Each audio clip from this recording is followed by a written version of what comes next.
we're a public company, and we have thousands of shareholders. And when we send out notices and stuff, it takes forever. And like in our case, we even have to freaking print stuff. So it would just bankrupt us just simply to send paper out to the world, right? Because we're still stuck in that. But through tokenization, you can basically sort of create a shareholder registrar that basically could extend to millions of people. You could vote in real time on stuff. This episode is brought to you by Uphold, which is a great crypto platform that I've been using since 2018. Uphold makes it easy to buy, sell, trade cryptocurrencies like Bitcoin and altcoins. In fact, they have 300 plus cryptocurrencies on their platform, and they carry precious metals such as gold and silver, and you can swap between these assets. So it's really unique. Uphold is safe and reliable.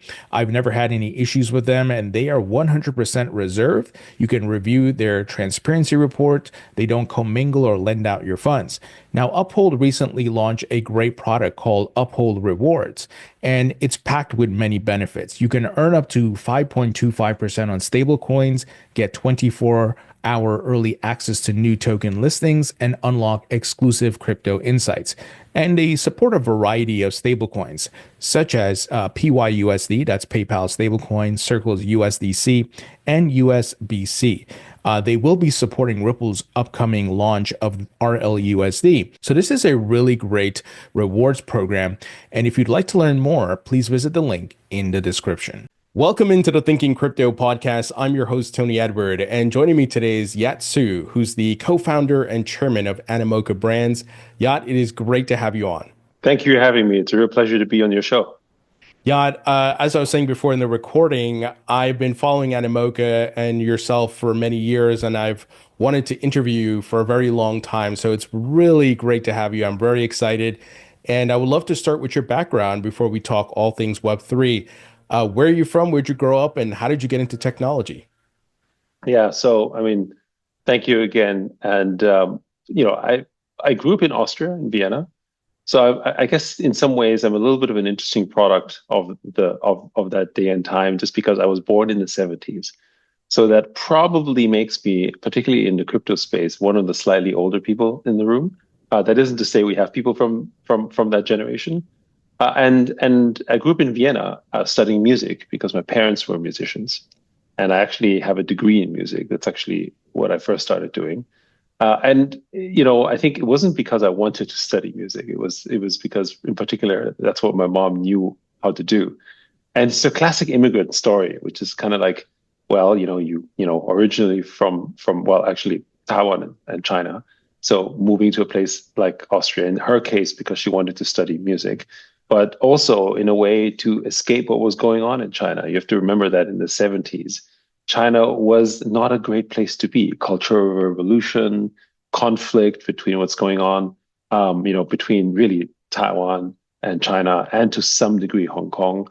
In fact, one interesting story is that my mom's family, after the Civil War, which was which ended in '49, they were moving not originally to Taiwan, but actually living in Hong Kong. And my great-grandfather had to sort of evade several assassination attempts at the time because he held a certain type of political office in China at the time.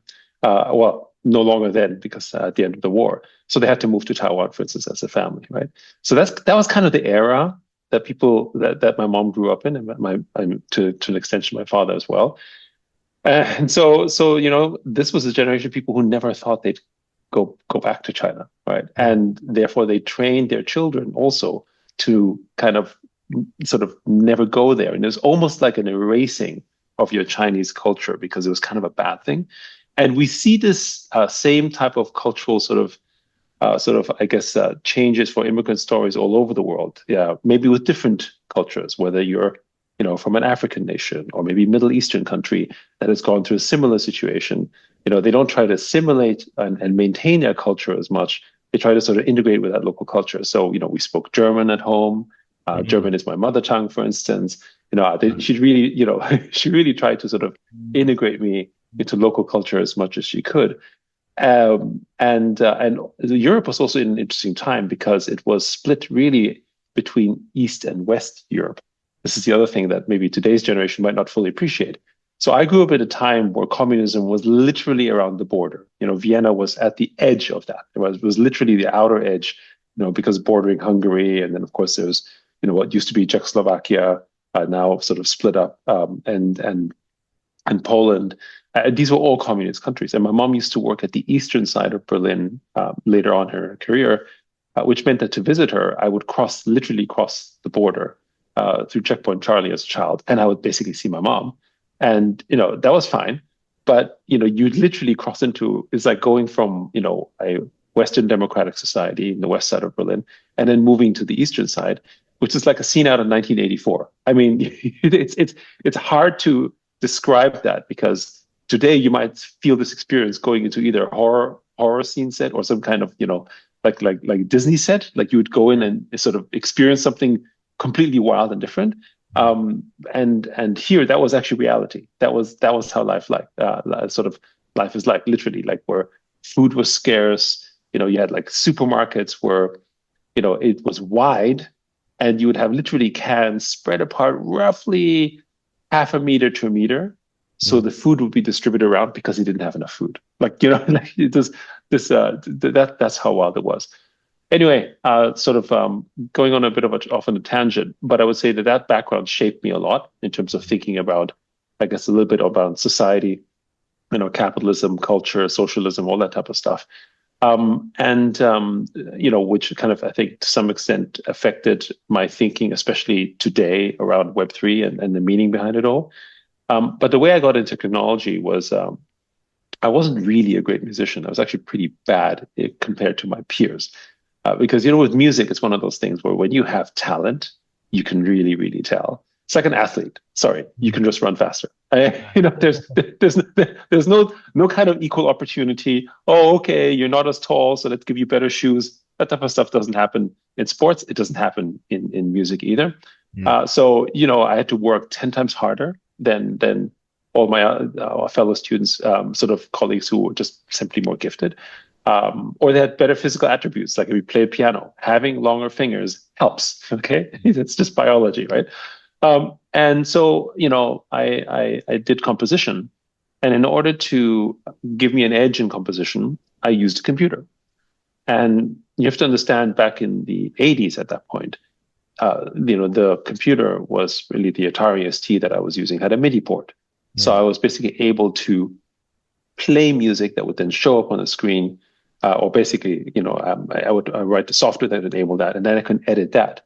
Whereas the old way of doing it was literally sort of pen and paper. Okay, and so there was a kind of a disconnect, but that's what people would do, and so that was quite helpful for me. My teacher was absolutely not impressed. Because this was the time when calculators were banned in class. Can you imagine asking a computer to help you? It's kind of like the debate we're having today a little bit with AI. But right, like using AI in the classroom, is it okay? Is it not okay? Obviously, I'm a generally positive proponent of it, but it's one of those things where it was really sort of, it wasn't disruptive because it wasn't scaling. It was just more like I was like the weird or bad student. But the software was uploaded on this pre-internet service called CompuServe.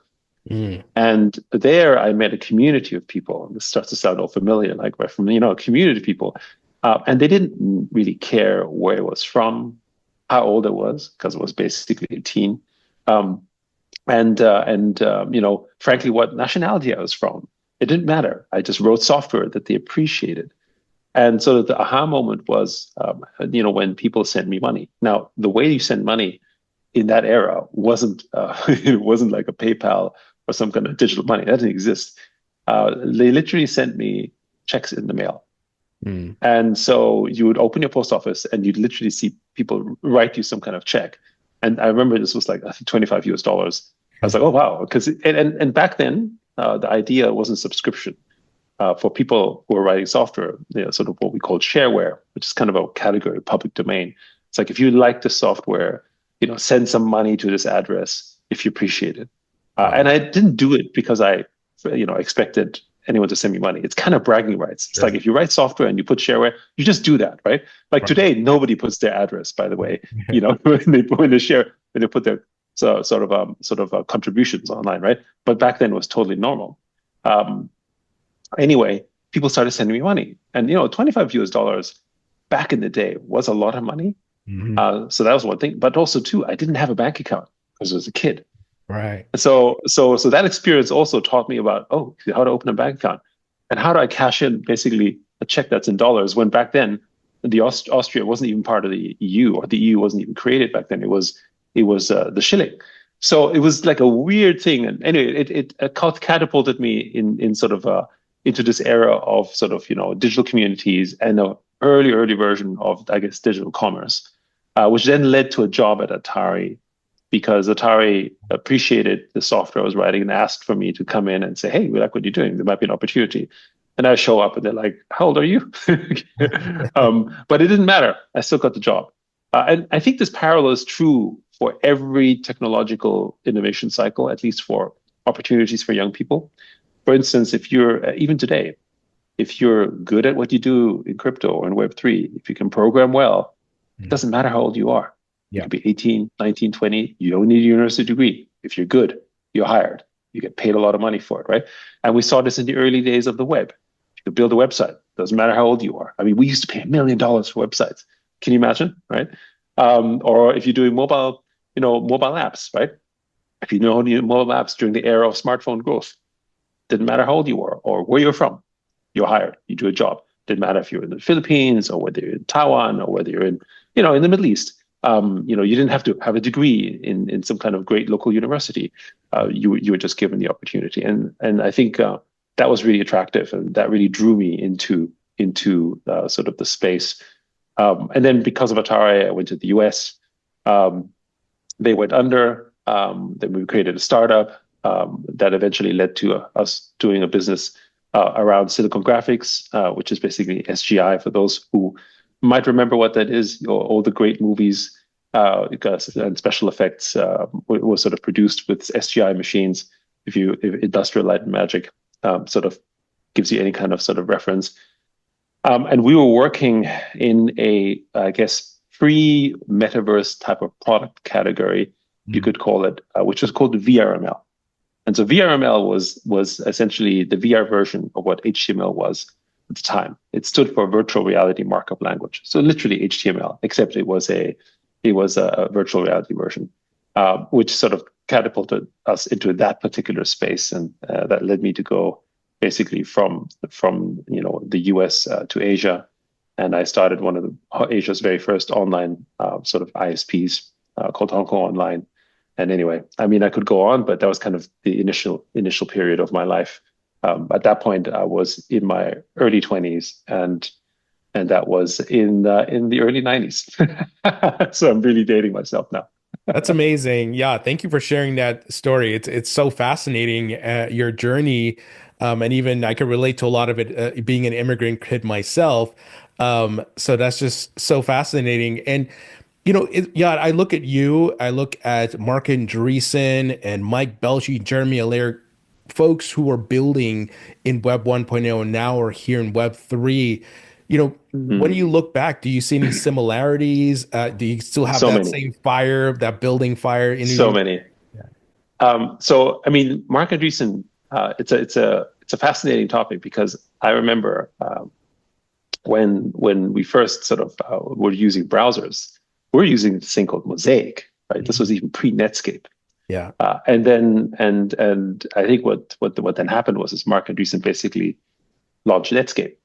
And that was really the beginning of, at the time, essentially the whole sort of portal business and the whole idea of the website from a presence perspective and from an attention point of view. My model, and I think this is, why people like Mark Andreessen in particular look at Web3, and they sort of, and while I don't think we're exactly the same age, but we're from, let's call it same or similar web generation, because he started, building Netscape, and we were basically, building a version of GeoCities back in Asia, roughly around that time, which is called, Hong Kong Cyber City. Anyway, the point being is that we're in sort of different areas, but building in similar spaces, having the same fascination about, what today we call Web 1, but back then was just the internet, right? And we're just using browsers. And And so the fact that he has this vision around Web3 and he sees the future the way that he does, to me, is completely natural, right? I think any person who has experienced what we have would basically see Web3 as, in a way, sort of almost like going back to the future type of experience. It's like we see this pattern and we see the possibilities and we see the way that the internet should have been, because that was a promise of Web1, right? This idea that, what however was sort of distributed and decentralized was information, and the value and the distribution of that information, which was the kind of power, right? And you have to also remember that in the 80s and prior to that, what was really powerful was knowledge, right? So everyone talked about knowledge economies, and everyone talked about, like if I had certain kind of knowledge, I would get certain kind of jobs. And while that is to some extent true, right, the most valuable thing today isn't knowledge, because that's been commoditized, because of the internet. Is actually what knowledge creates, which are network effects inherent, which we see represented in things like AI, very, very sort of viscerally so. But even before that, what's happening with network effects and things like Instagram or Facebook, various social networks, or Amazon or Google or Apple. These are all companies that have built powerful network effects from our knowledge and information, from the social graphs that essentially we give to them, right? But they are sort of captured in this Web2 world. And so we both witnessed this era where this open internet, where really open source and being open was the ethos, the standard, somehow became sort of closed and sort of this walled garden in Web2. And sort of the parallel I want to sort of give here, and we took it from slightly different approaches, but the parallel here is when you look at Marc Andreessen's early days on things like Netscape and sort of what he was doing on building sort of a distribution platform for the web. What he was doing was essentially looking at how he can generate value from the attention that is being generated in this new era, right? And this is also the time when Bill Gates famously said, basically what he talked about, sort of content being king, right? And content being king because he recognized also that in this era, everyone could be a content producer. And it was no longer, just sort of the distribution, or the sort of the large publishers that had control, because everyone could basically become a content producer because of the web, right? And again, we're talking about these forms of attention, right? It's just, you had a website and you create attention, whether it's a blog or whatever, and then these forms of attention sort of generate value for them, and that form of value was advertising, right? And that advertising was the proxy for how successful your attention-based economy was, whether this is a website or maybe a game. And in Web2, this type of attention was consolidated in platforms like Instagram. So instead of going into this is my website.com or whatever, right? Remember the .com era. We went into what's your Instagram handle or what's your TikTok handle. So we suddenly moved away from being in our own independent, decentralized status into some kind of centralized environment. And then not recognizing that our contribution to this actually enhanced a larger network effect as a whole, which then gave the platforms all this power. And we see this everywhere now in the Web2 world. And then with Web3, with tokens, there is essentially the same type of narrative around attention, except now tokens are the representation of that attention, but in an ownership and capitalistic perspective. So that means that value is distributed and decentralized, but attention can now be owned, which wasn't really possible before because of the tokenization. So which means that you can translate it as, well, to the extent that we saw millions and millions of websites launch, some big and many small, we're seeing the same thing with tokens. It's going to be millions and millions of websites. So tokens, actually already millions, hundreds of millions of tokens launch, of which the vast majority will be small, but still meaningful for the businesses involved. And a handful of them will be really, really large and important, but in a much more distributed and decentralized way, in much way that the early days of the internet was. And I think we're all believers that Web3 is just a better internet because we can actually own it, and we have mechanisms in which we can sort of compose and build on it in a free way, in much the same way that open source built the foundations of the early internet. So I see it as really going back to the real principles of what the sort of free and open internet was supposed to be. Oh, absolutely. As you were saying that, I thought of, you mentioned attention, and then you have network effects, Metcalfe's law, and it seems like historically, I think you alluded to this, there was religious network effects, government, politician network effects, celebrity network effects, but now an average Joe can create network effects around themselves through personal branding and the internet, and possibly create a token of maybe tokenizing their business or tokenizing themselves if that's the future we're headed in. Does that make sense? And do you see that happening where it's more Yeah. more multifaceted on that front? Yeah, absolutely. So let me just quickly sort of go into sort of a little bit on the topic of tokenization as a whole, because obviously tokenization can be many things, right? So you can, that can be used for RWAs, and you can sort of tokenize real estate or some, I don't know, some precious art, or that's one example, right? And then if you look at stable coins, right? I mean, that's one of the most sort of, I guess, sort of obvious of RWAs, in a way that it takes a construct that is from the physical world, right? In this case, a currency like the dollar, and you basically translate that very directly into the digital world with as a stable coin. But the sort of one that's really growing is this sort of network asset. And so this is where it's interesting, because technology has a way in which it opens up new paradigms in which you can do things you couldn't do before, right? Like before, this idea of digital ownership was just not possible. Yeah. Because actually, who owned it was really the platform. But what made it possible was a database. So I think when you really go down into the very fundamentals of, it doesn't mean whether it's blockchain or whatever, that the whole data paradigm only works, and the construction of the network only works because we invented this thing called a database. But the question becomes, who owns that database?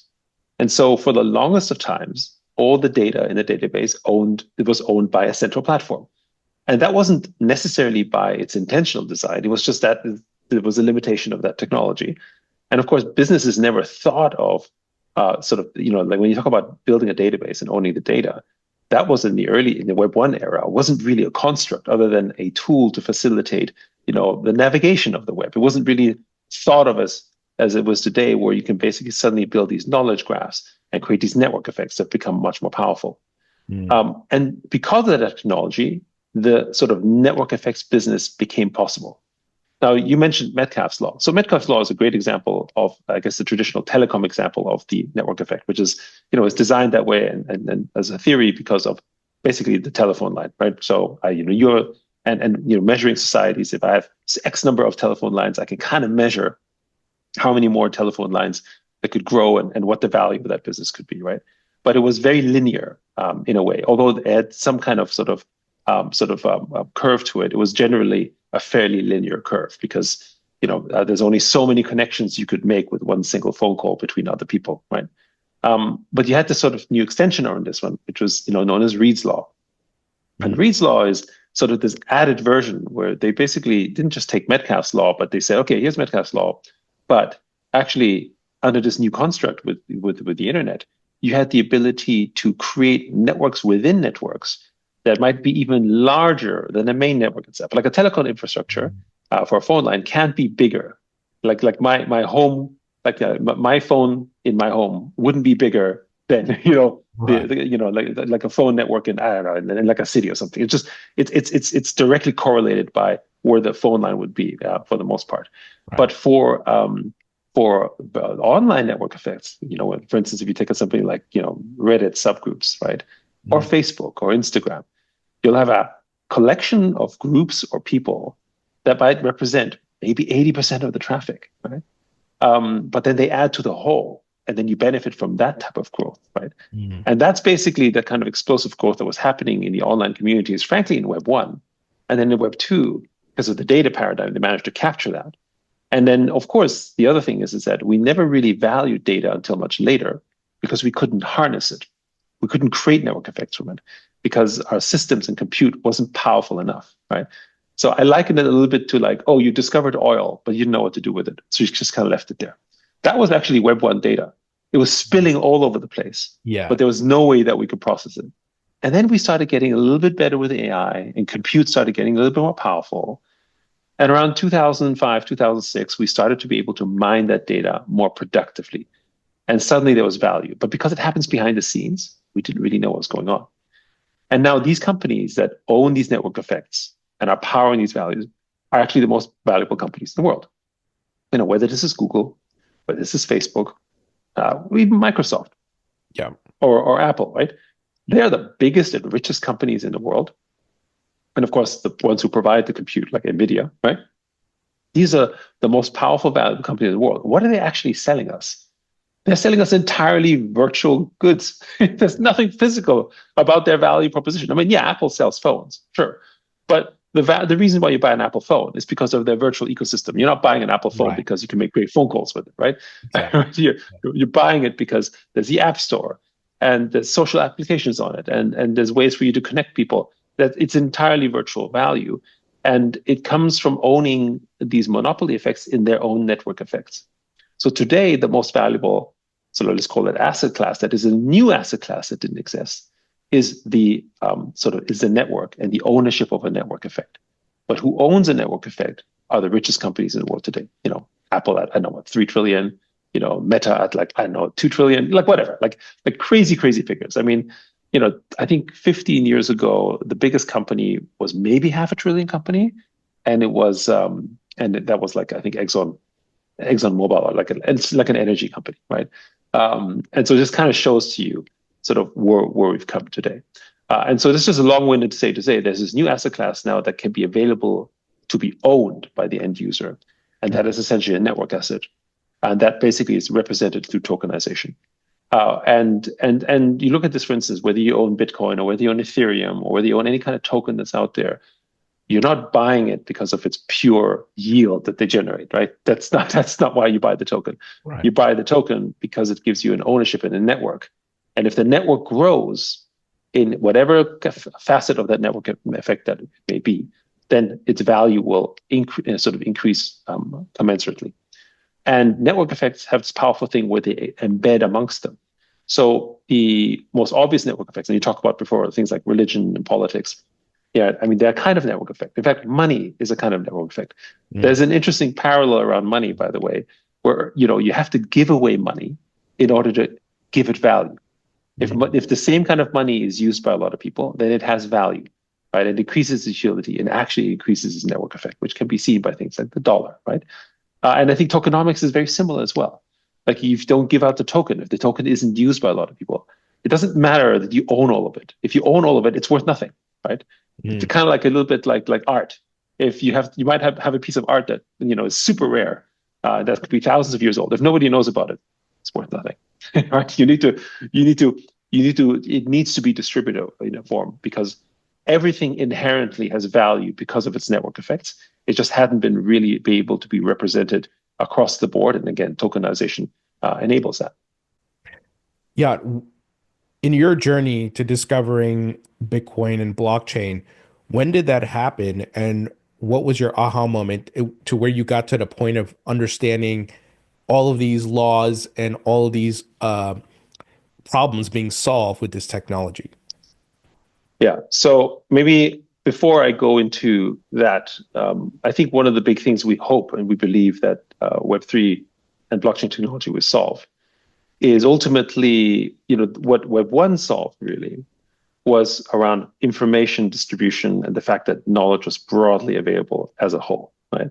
And that really revolutionized things. And if you think about it, from my own experiences in the pre-internet era, right, the knowledge I had was distributed to the rest of the world in some form or fashion. They appreciated it, and I received value for that, right? That was kind of what happened there.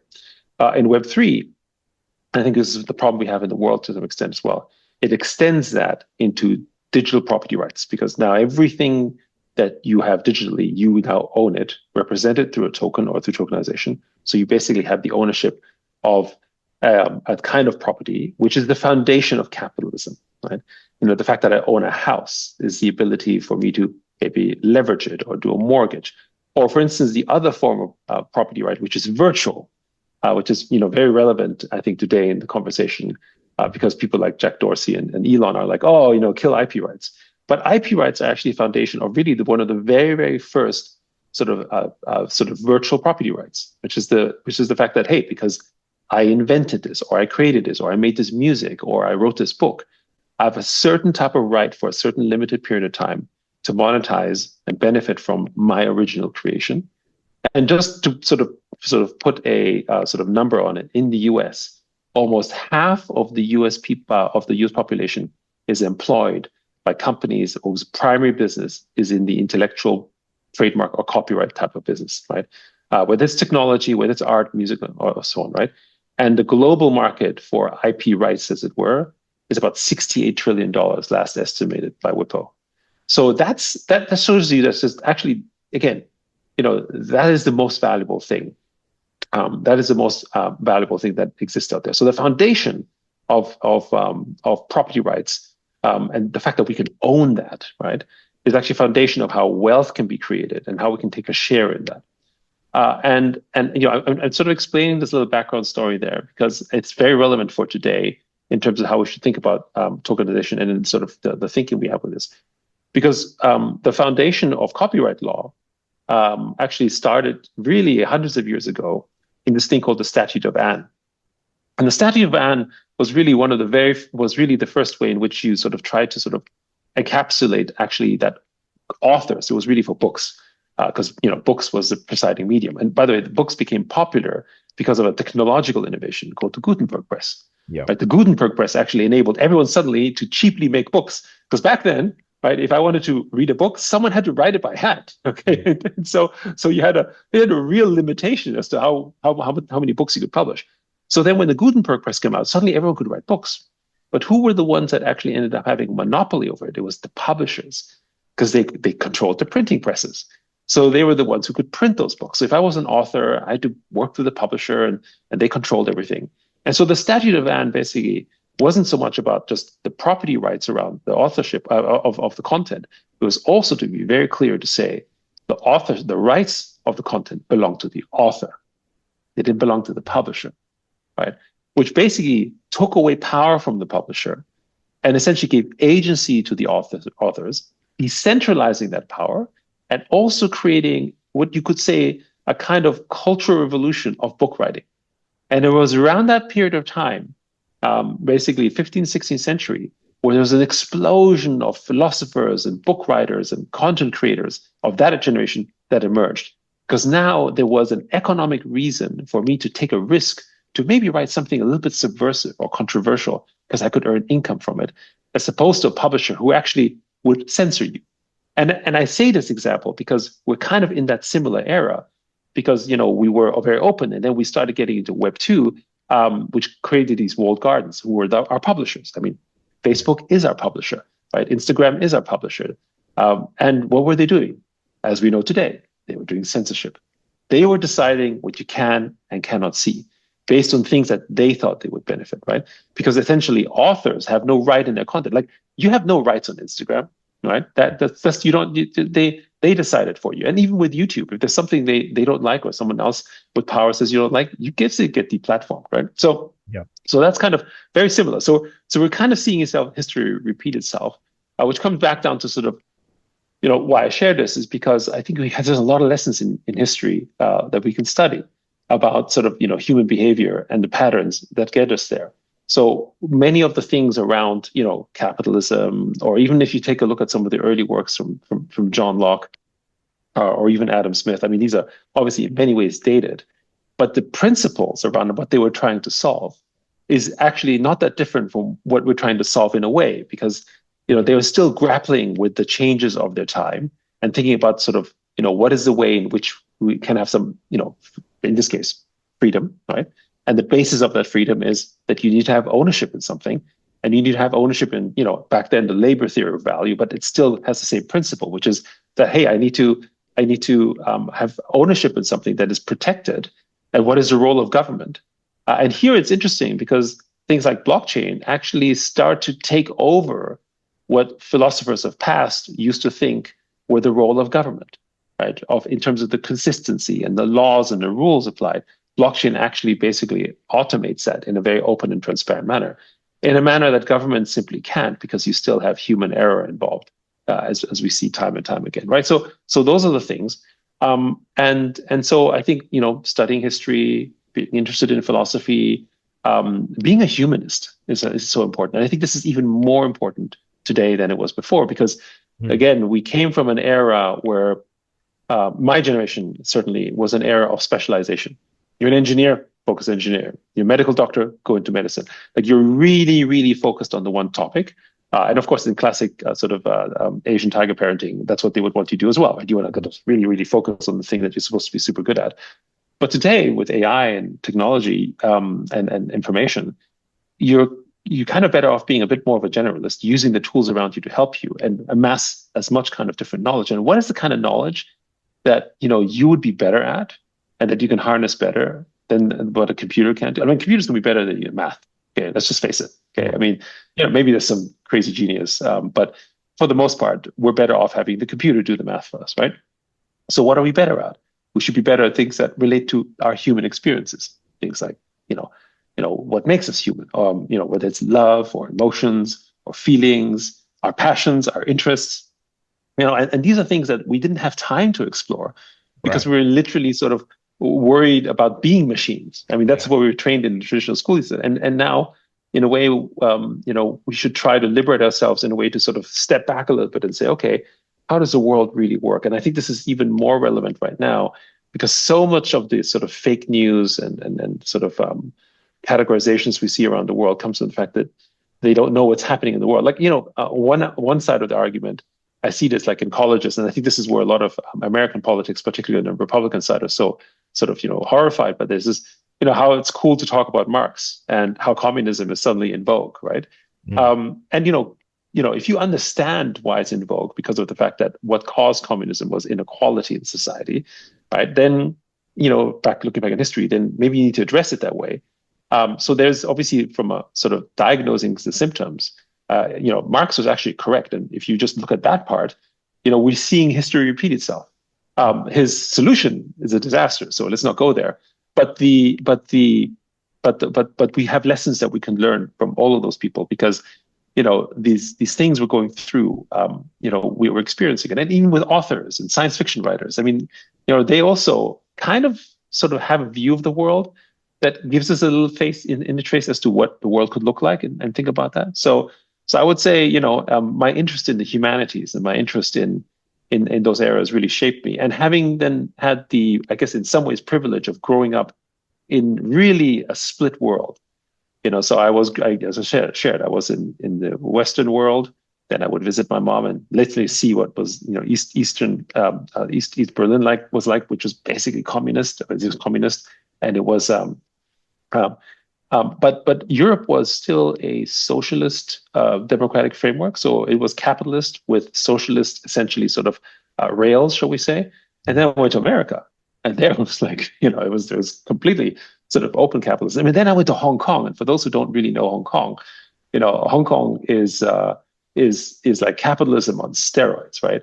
And it's so bad that they didn't even have Social Security when I got there. So this is the capitalism gone totally bad, where you had extremely wealthy people. I think at the time I went to Hong Kong in the 90s. I think it had like the highest density of Rolls Royces in the world. It's a little bit like what maybe Dubai is today, right? At the time, right? It was that kind of stuff. Like everyone had a Rolex. It was just really wild and crazy stuff. But then you had also 70 or 80-year-old grandpas and grandmas literally pulling up trash on the other side, right? So that was and in some ways, looking at that, you can also see, yes, capitalism was really positive, but if left unchecked in a certain way, it can go in this direction. And if you look at how Hong Kong developed in the early periods before they started introducing some form of social safety net, it's kind of what's happening in the Western world today between sort of, the 1% and the rest of the world, right? And it creates the same kind of tension and conflict. So observing your environment and studying, I guess, history, I think is really important. So yeah, on that note, how do you see this technology? And I feel we're in the fourth industrial revolution because you have AI, blockchain, crypto, robotics, space exploration, right? But blockchain and crypto can help police AI and bring more transparency and trust among government and people. For example, there's been talks of putting government spending on the blockchain so you can know where your tax dollars are going. Do you see this technology solving some of those old world capitalism or whatever economy you're running inequalities, not solving everything, but making it better? Yeah.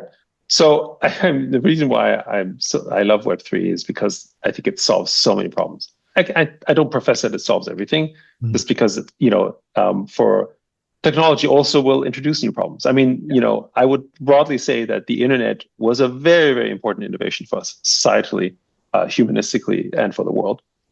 But of course, it has also introduced new problems and challenges that we didn't have before, right? So, but on the net basis, are we better? I would say so, right? I think most people would agree with the fact that we've seen progress, right? Less people are hungry, all that kind of stuff. So I think we're in a broadly better space because of it. Now that leads me into some of the specifics around Web3. So I had shared earlier around the fact that Web3's innovation is around basically value, and property rights. What it really does is, if we succeed in getting people onto Web3, is that it teaches you about financial literacy. Right? And that's the one area of value, knowledge that has been kind of hidden. And our contention is that the reason why we have this really large gap in the world, for the most part, is because there's a percentage of the world, which is very small, that understands money and investing and value in a capitalist society. And so they understand capital formation, whether they were trained or inherent, doesn't really matter. They kind of understand it, right? And then there's the rest of the world, partially because of the education system and also culturally, that don't understand money, because money was really just used as a means to a certain end, but they don't actually think of it as investing or building capital, and they're still stuck in a labor world.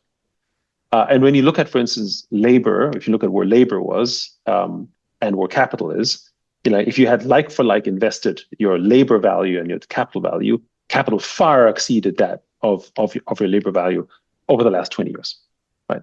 And so this whole idea of, well, you work hard and you make money and you're fine, it's all gone. It doesn't work, right? But that's what we're being told. And by the way, we're still being told that, right? And again, this is not to say don't work hard, of course, right? But and I don't want to say this trope about work smart, because it's it's a little bit demeaning as well. What do you mean by that, right? But rather, it's to say that you need to have the right kind of knowledge, and in this case, it means you need to have financial literacy. But financial literacy is one of those interesting things where it's a very specific subsector, but because we acknowledge that we live in a capitalist world, therefore you must be financial literate to succeed in a capitalist world, right? And this is the irony, right? You're saying we endorse capitalism, we want to promote it, but you don't teach it in school. So we don't learn anything about capitalism when you're in primary school. And I have 3 kids, so I've seen this, and I had to teach them about it, because basically going from primary school, middle school, high school, frankly, what's your first experience with really real capitalism? It's, for a lot of people, it's, student debt. Okay. And you're faced with the other side, which starts to feel a little bit like indentured servitude suddenly, right? And so are we really surprised that things like topics like Marxism and communism are becoming popular, particularly in the younger generation? Like if you just think of it this way, we're creating indentured servants that have to pay back, some kind of, basically virtual debt. They don't understand anything about money. They have to pay that back in many cases for maybe the first 10 or 20 years of their life, whatever it is. They have to take a job to pay back the debt, right? Like all this stuff, right? And it starts with this idea that they don't understand even basic things like compound interest and how it works. Or for instance, money supply, right? Like when especially during COVID, but actually, during the, basically Lehman banking crisis, in 2008, 2009, which was really the birth of Bitcoin, right? That was kind of the whole thing of we reject basically this betrayal of the monetary system. Right. How many people really understood what governments were doing to our money, right? Very few really understood. The 1% of the world did. And so they did the right strategies, whether they invested in certain assets, bought real estate, bought Bitcoin, doesn't matter. They understood what was going on. The rest of the world doesn't understand what's going on, right? And so they lost out because they had a lack of knowledge that was necessary for financial literacy. So that's kind of the fund, let's call it, I would say, the base foundation. That imagine a world where most people are somewhat financially literate. Like in the same way that most people had more knowledge through the internet, now we had more knowledge in understanding money and investing. You'd completely change the framework of the world. And you'd also create much more equity. And so this comes down to some of the constructs now, which is that, for instance, through tokenization, we can now actually embrace in something that we like to call stakeholder capitalism. Capitalism has a bad name in large part because the structure of particularly the shareholder capitalism we experience today is very concentrated. So take a look at like a company like Apple. I think Apple has about 80,000 shareholders. Okay. Which means 80,000 shareholders. Sure, some of our mutual funds and they're distributed, so maybe the indirect holding is larger. But the point is, it's a very small number of people that essentially own the world's most valuable company in the world, which is basically what, 3 trillion or whatever day we look at, between $3 to $3.3 trillion. Like it's tiny, right? So how many people who buy an iPhone actually have an interest in the success of Apple, right? Scarcely anyone, or call it Facebook, or call it Google. Doesn't matter, right? And so how do you create a framework where both the customer and the company are actually true stakeholders? It means they have to have a stake in what you do. But even administratively, imagine if every Apple MacBook owner or something was also an individual shareholder in Facebook. Well, first of all, it's unmanageable because you'd have like hundreds of millions of shareholders, which you can't manage, right? And we're a public company, and we have thousands of shareholders. And when we send out notices and stuff, it takes forever. And like in our case, we even have to, freaking print stuff. So it would just bankrupt us just simply to send paper out to the world, right? Because we're still stuck in that. But through tokenization, you can basically sort of create a shareholder registrar that basically could extend to millions of people. You could vote in real time on stuff. But for us to get a vote going, we need at least 21 days, actually more like 28 days, right? Because people have to be informed and stuff. And I don't know whether you own the shares because I have to verify it through some central register as opposed to I own the token. So I know I can vote and I can make a decision. Like we can change governance. We can literally, govern, if not, if you wanted to, even daily, right? So there's things you can really, really do in through tokenization. And that to us, we believe in capitalism. So we believe that we need to spread property ownership. But what property ownership can we spread broadly? It's not physical, it's virtual, it's digital, right? In the same way that IP rights has really become that growth opportunity, which is an early form of virtual property rights.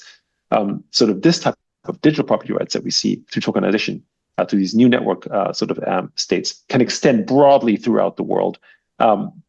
And so that means that, what would the world look like if every Instagram user actually also had a stake in Instagram, as an example, right? That would be very different. Or, what would Uber drivers feel like if they were, if they were also shareholders in Uber, the company, for instance, right? Even if it's like a relatively small percentage compared to the people who built it, doesn't matter, right?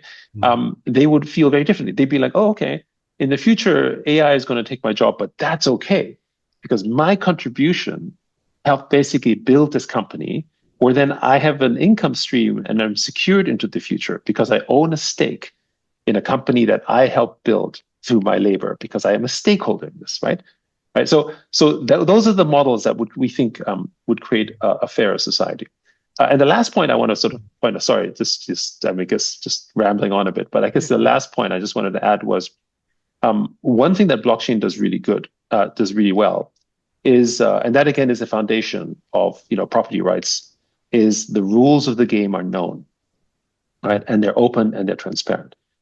And so you see this in nations and countries. In nations and countries, we have this right now through our legal system. If you have a consistent legal system that you can trust and protects your rights, then this is where property rights can flourish. This is where capitalism can flourish because I can now build business and trust and build stuff for the long term because there's a kind of stability that exists, right?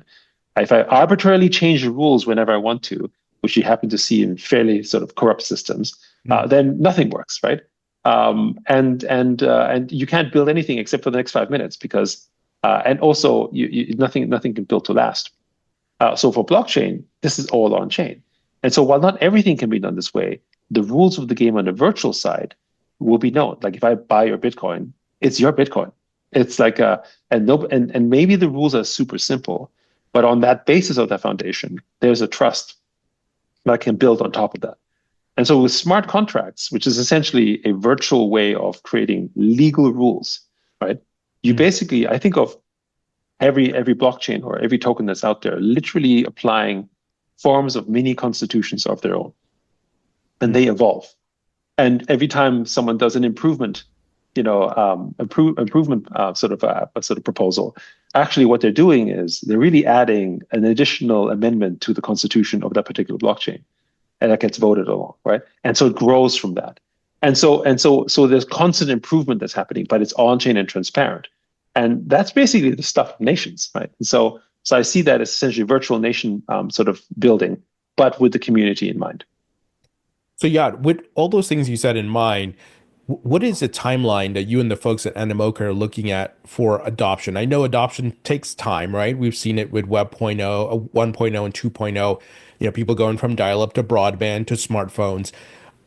When do you see that I, on a wallet that is interoperable in many different blockchains, I have my digital identity, my driver's license, my passport, I can make payments with cryptocurrencies and stable coins at a coffee shop if I want to, and I can control my data and sell it to publishers or advertisers and earn in that way. How far away are we from that? So there is this interesting study, and I think this is true for a lot of areas, from Chenoweth, that sort of studied how revolutions are made, right? And what's the ratio of a population where a revolution really starts to sort of catch fire and becomes unstoppable. And the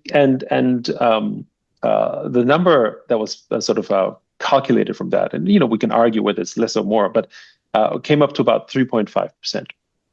So it means that if any given population somewhere around the world, roughly 3.5% or more, engage in some common direction, let's say in this case, for a leadership change or something, it tends to have a revolutionary outcome that basically topples governments and that kind of stuff. And they saw this with things like Arab Spring and whatever. They did some numbers around that, right? So, I don't know whether it's 3.5%, but there is a tipping point number where suddenly it becomes really inevitable. And to be clear, I think we've hit that number for crypto adoption already, because there's about 400 or 500 million people that own crypto around the world, mostly Bitcoin or some version of that. And that is, and if you look at it from a global population standpoint, basically, at least for the ones that is in the connected space, right? That puts it at around, I don't know, 5%, give or take, right? Or maybe actually a little bit more, right? Because depending on how people are online, right? So maybe 5 or 6 or maybe even 8%, right? So, and I think we can see this inevitability feeling of owning crypto. But what we care about is one step sort of deeper, which is on-chain activity, right? And so the on-chain activity is important because, a lot of people who own crypto are just using it for speculation or for holding an asset. There's a value attached to it, but they're not actually using it, right? Sure. And so what we care about when we talk about sort of future of Web3 is what are you doing on-chain? Like when you're playing a Web3 game, you have to do it on-chain. That's the value of it, right? So how do we create that kind of adoption? And right now, on-chain active users is probably around 50, 60 million, right? Maybe a bit more, but generally speaking. And I think, if you took Chenoweth's number, then you would say it would be roughly 130, 150 million people, right?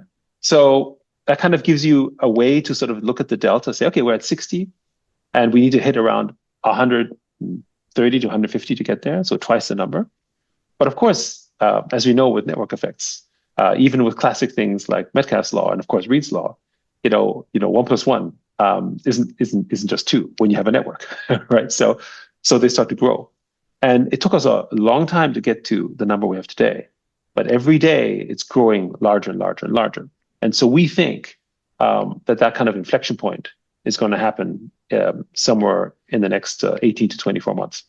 Where on-chain utility is going to be reaching 120, 130 million plus users, which then basically draws everyone in because there's a lot of value being built. And we see this a little bit in the space of things like TVL and Ethereum and whatever, but it's mostly still building on the financial sort of basis. And just to sort of elaborate a bit on that, because the people who appreciate crypto tend to be more financially literate. It draws amongst the base of people who understand money, which tends to be a minority of the world, right?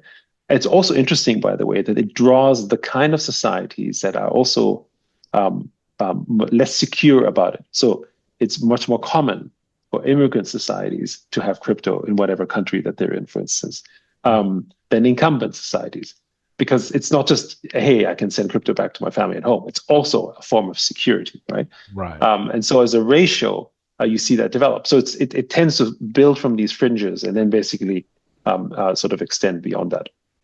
Do you see any specific industries like gaming or the entertainment industry that may use NFTs for concert tickets and things like that, Yeah. being the leaders in ushering in the next billion people, or millions, I should say? Yeah. So first, we always felt, and we still think that's true, that gaming is a natural onboarder for Web3. But I need to sort of translate a little bit into what it means for token prices, because I think this is where the conflation and the, we think, misunderstanding happens. So let's talk about that a little bit in terms of stats. So when you look at last year, gaming tokens haven't done very well. Okay, so and we're one of the biggest investors in gaming. About 540 companies we invested in, 160 are in gaming. We also have projects like ourselves, like the Sandbox, for instance. And while they're worth billions of dollars, so don't get me wrong, we're not hurting. They are certainly not outperforming the market when you look at, for instance, things like AI agents and AI sort of AI tokens in the Web3 space. Right. But at the end of last year, we had close to 7 million daily active players on Web3 games. That's up like 7 times from where it was like 3 years ago. So it's massive growth, right? And there's definitely many more people playing Web3 games than using Web3 AI agents. Okay, I think from a usage standpoint. So why is it that AI agents have done so much better? And that has to do with meta market sentiment, as in the markets broadly. And so what's powerful about the whole sort of global liquidity, and because of how crypto and tokens function, is that they're basically doing what the markets have always done, which is they're market information. Like pricing is market information, right? And it tells you something where things are. And tokens just exemplify that even more. And by the way, this is also why meme coins are interesting. Again, I'm not an endorser of certain meme coins, but the point is that meme coins are indicators of market interest. Like I found out about Chill Guy and became momentarily cool because of my kids, because of the token, not because I'm on TikTok or something, right? Right. Because it showed some kind of attention that was happening in the world, and I got to learn a little bit about that, right? And so when you have this type of mechanism that tokens represent, which we kind of think of like an open poly market, right? Then if an industry is broadly doing well because the tokens in that space are doing well as well. And we've experienced this, for instance, when Facebook renames of Meta and there was COVID and everyone was talking about the metaverse, right? Things like our own Sandbox and one of our other portfolios like Decentraland and of course Axie Infinity, again, another one of our portfolios, really exploded in value. Yeah. And while they were doing really well, don't get me wrong, they didn't have 100 million users. Okay, right? And yet they had these incredible market cap valuations, precisely because of the whole way that tokens work in terms of the meta market aspect. So that means that the utility, which is one measure of growth, is connected also with the market sentiment, which is another measure of growth in a token, because a token has both the network utility and the financial utility in mind. And we have not reached a stage yet where the network utility is the predominant use case of the token.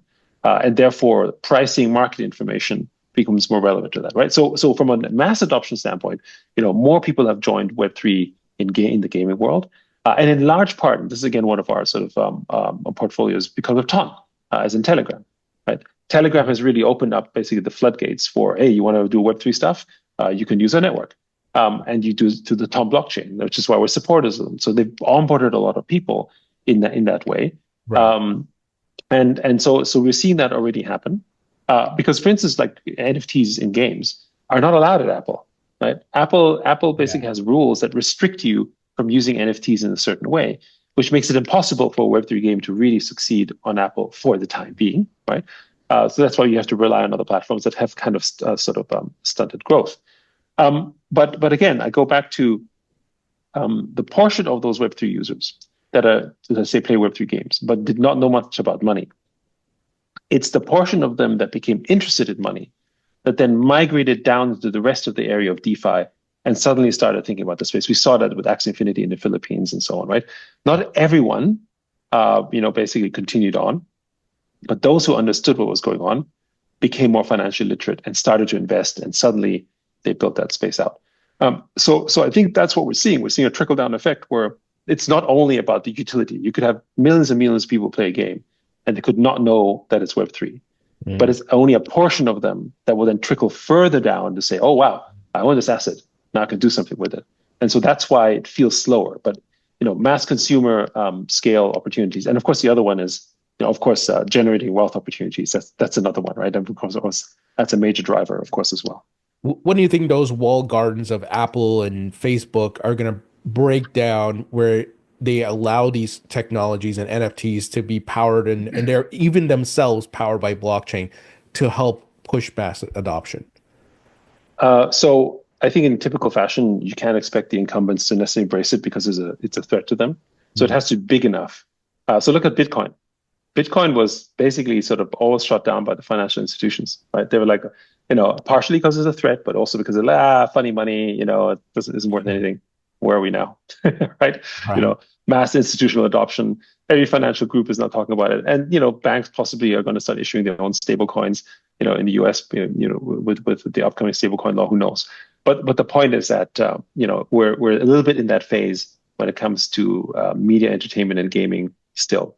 So Apple is not going to do it until they're forced to, because everyone else is sort of moving and growing in that space. And I think, I think the fact that the US regulatory framework is, of course, much more friendlier today than it was before, it may ease things, but that doesn't mean policy-wise Apple would like to do it, because Apple is very, very protective of the way it generates revenues, right? And so if I want to issue NFTs, they're probably going to say, well, if you launch NFTs inside Apple, we want to make sure that we get a cut of everything outside of the App Store. And that's something that you shouldn't be able to do, but that's basically what they'll try and do. So you have a little bit of that sort of push and pull.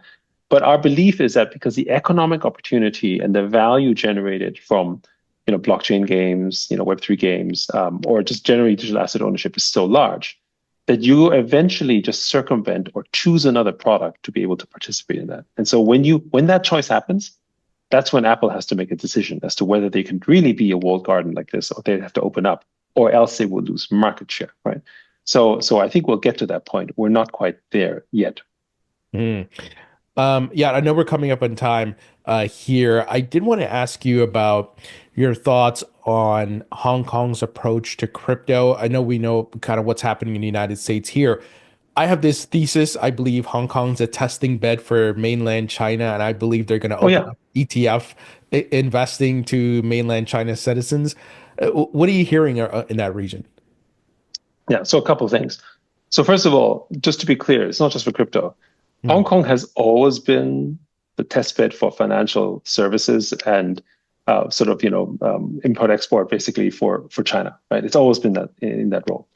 If you're in the traditional markets, right? If you look at things like, for instance, renminbi, sort of clearing houses, Hong Kong is the largest by far. I think something like 80 to 90% of international renminbi clearing is happening in Hong Kong. To the tune of I think it's $200 to $250 billion a day. Okay, so that just kind of gives you an indication, sort of how important Hong Kong is for essentially the Chinese economy.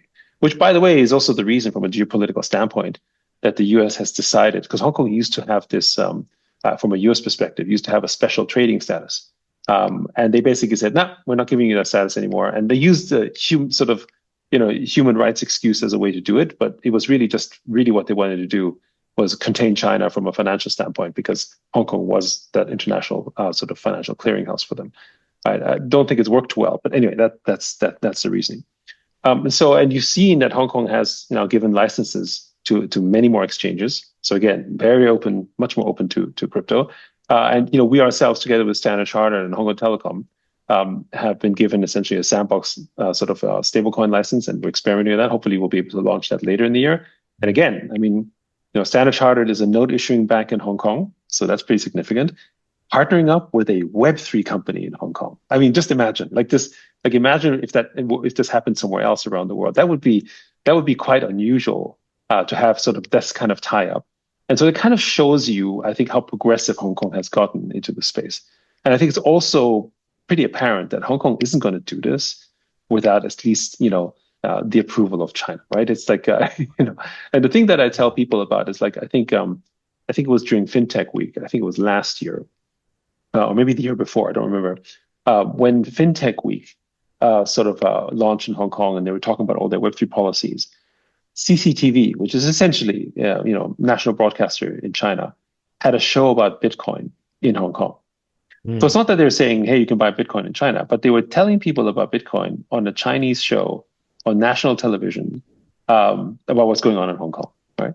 So, is this a coincidence? Like, I don't know, but it's like a pretty coordinated coincidence if that was the case. Anyway, the point being that there are many tactical reasons why China needs Hong Kong to be a Web3 and blockchain hub. It's the next generation of as financial services. Hong Kong needs to be relevant for that. If China wants to partake in it, China is not going to, it has capital controls.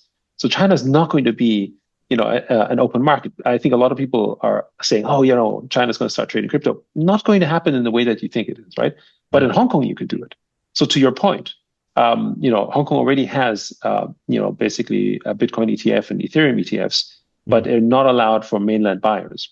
But basically, could they do in the future? We think that's much more likely. Or when you have a stable coin and for international trade through Hong Kong, will you probably be using some kind of stable coin? Probably, right? So I think of that as an extension. I think, you should expect, let's call it official Chinese flows into crypto to happen through Hong Kong. Certainly that's what we think will happen. And we shouldn't forget, of course, that Chinese all around the world are, amongst the largest percentage of holders in crypto, generally speaking, right? It's, and when you think about, a lot of the activities in some of the biggest exchanges in the world, they are very much influenced by sort of global Chinese investors, right? So I would say, it's kind of already there, and for sure, China knows that this is happening. I mean, this, if there's one government in the world that has a pretty good insight as to what its population is doing, it will be China. Great insights there. Yeah, I wish we had another hour because I want to ask you more, but we'll have to do a part two. Maybe when you're in New York, we could do it in person.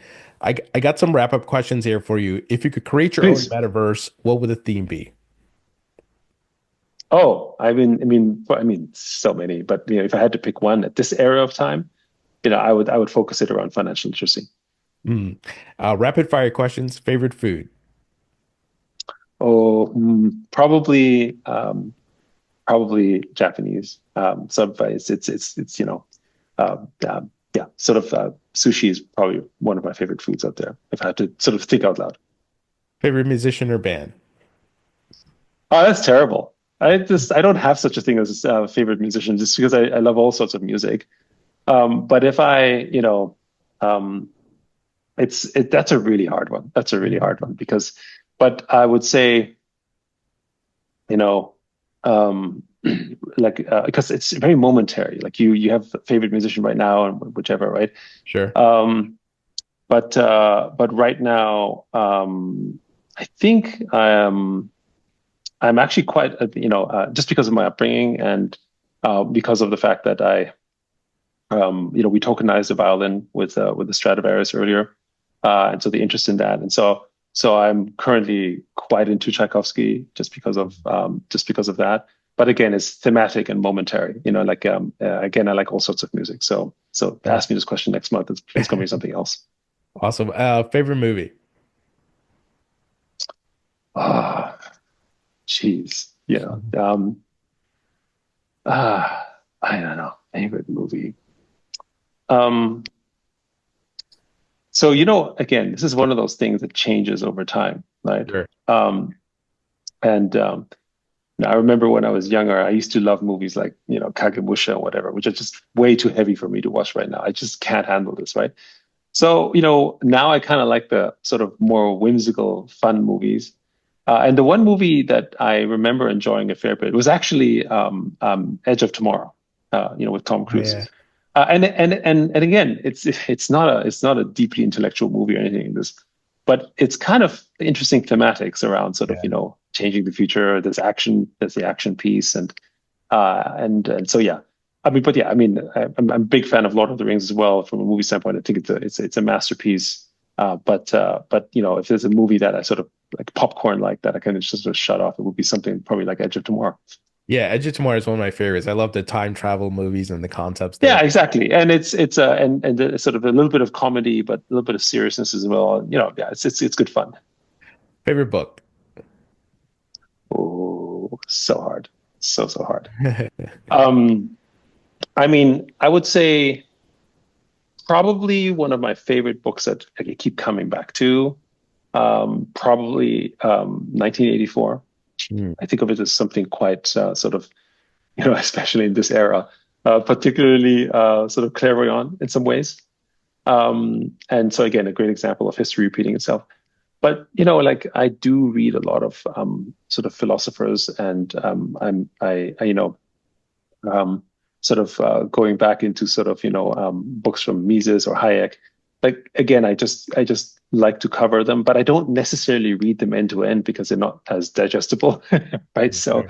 so although I did do that once before, but I like sort of reading passages, right? And so I don't think of it as reading a book end to end anymore, but I like going back to sort of old things and then discovering new things as a result. Like for instance, most recently.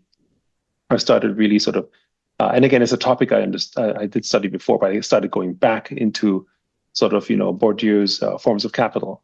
Hmm. And the reason why that became relevant is because of the work that we're doing with NFTs, right? Hmm. And understanding different forms of capital, be it, cultural and economic and social and symbolic, which is kind of what we do in real life. And so again, this would not have been a relevant book of interest for me before, but because of the work that we're doing, suddenly it becomes relevant, and the aha moment starts to click now that didn't click before, even though you read it before, right? So again, I think books are also reflections a little bit of sort of where your attention is at this moment in time. Oh, for sure. And when you're not working at Animoca, what are you doing for fun?